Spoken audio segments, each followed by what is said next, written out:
So let's talk about pre-ordering games, a practice that at one point made sense, but has slowly evolved into a gamble where more often than not the house wins, and you are left with a bug-riddled mess. Let's start with a bit of history. Back in the good old days of gaming, pre-ordering served a very practical purpose. When physical copies of games were the only option, stock was limited, especially during big releases. The demand for highly anticipated titles often outweighed the supply, leading to dreaded sold-out signs in front of game stores. To avoid disappointment, players would head to their local GameStop or mom-and-pop game shop and put down a deposit to reserve their copy. This small but meaningful act guaranteed that when launch day arrived, they could walk away with their shiny new game in hand, ready to play without delay. Pre-ordering was a system born out of necessity, catering to an era when gaming was dominated by physical media and logistical constraints. It gave players peace of mind and ensured publishers could better gauge demand, allowing for smarter distribution. Back then, pre-order bonuses were icing on the cake.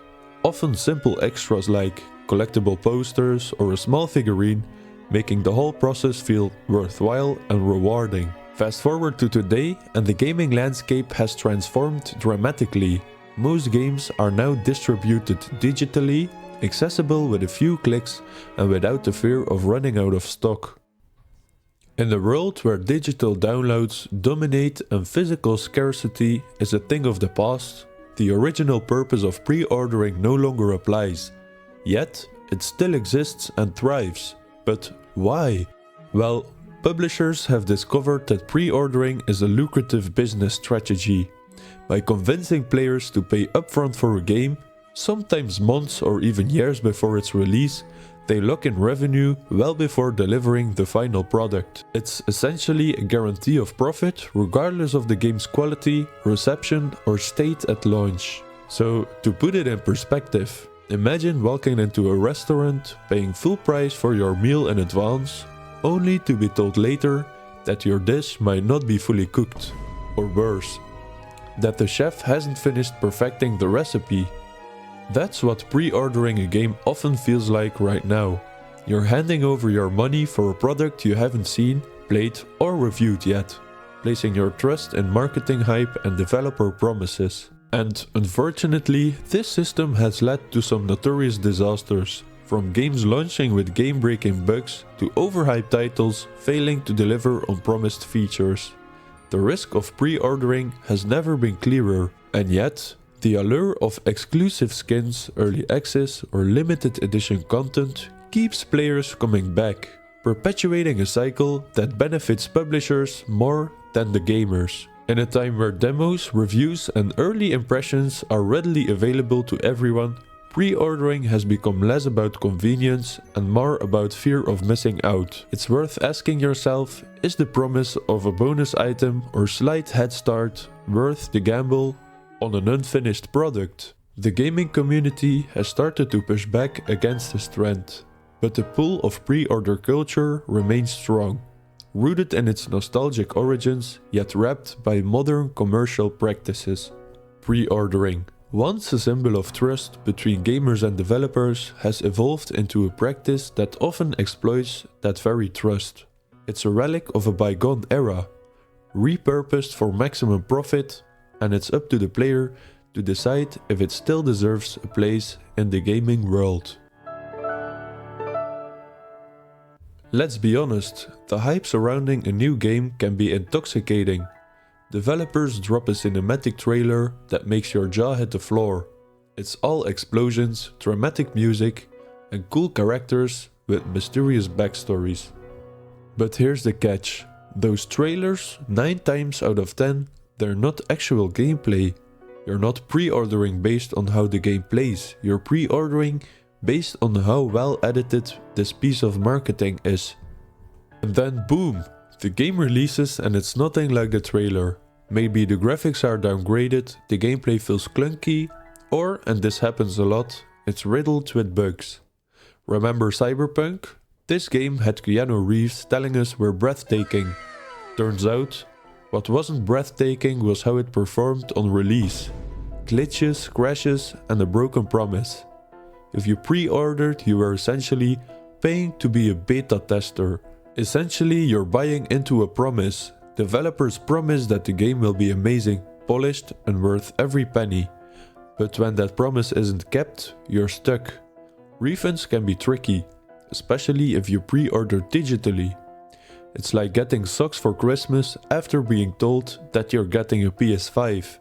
Disappointing, to say the least. Pre-ordering used to mean getting a complete product on launch. Now you're lucky if the game even runs properly without downloading a massive update first. Why are we paying full price for incomplete games? And pre-order bonuses. The carrot on the stick.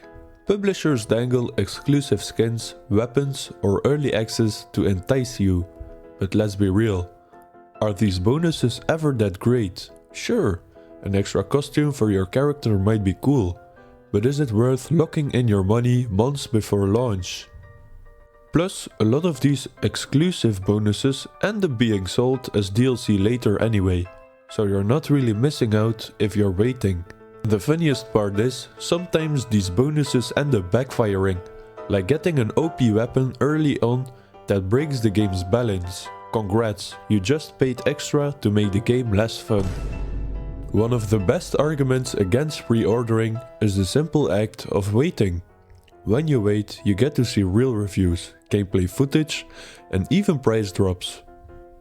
Games go on sale faster than ever these days. A $70 game at launch might be $40 or less within a few months, and by then, the developers have likely patched the major issues. Take No Man's Sky for example.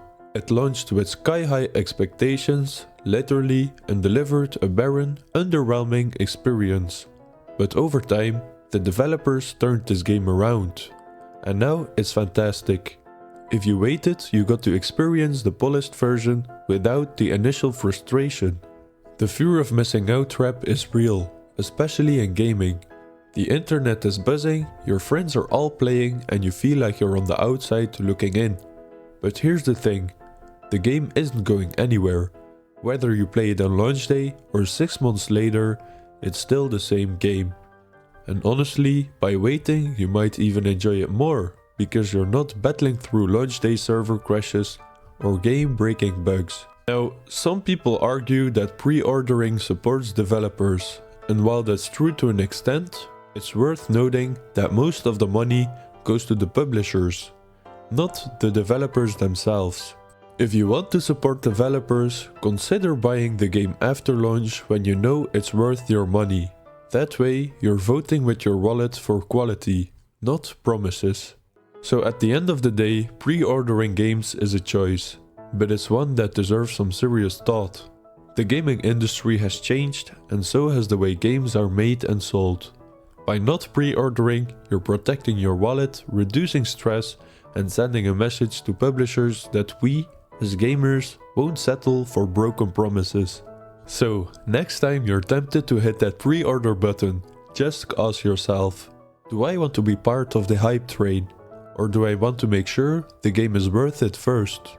Because let's face it, gaming is supposed to be fun, not frustrating. And hey, if you really can't resist, at least wait for reviews to drop. Your future self will be thankful. Thank you so much for watching this video. If you liked it, maybe you'll like my next one. And as always, don't forget to like, share, comment, donate, masturbate.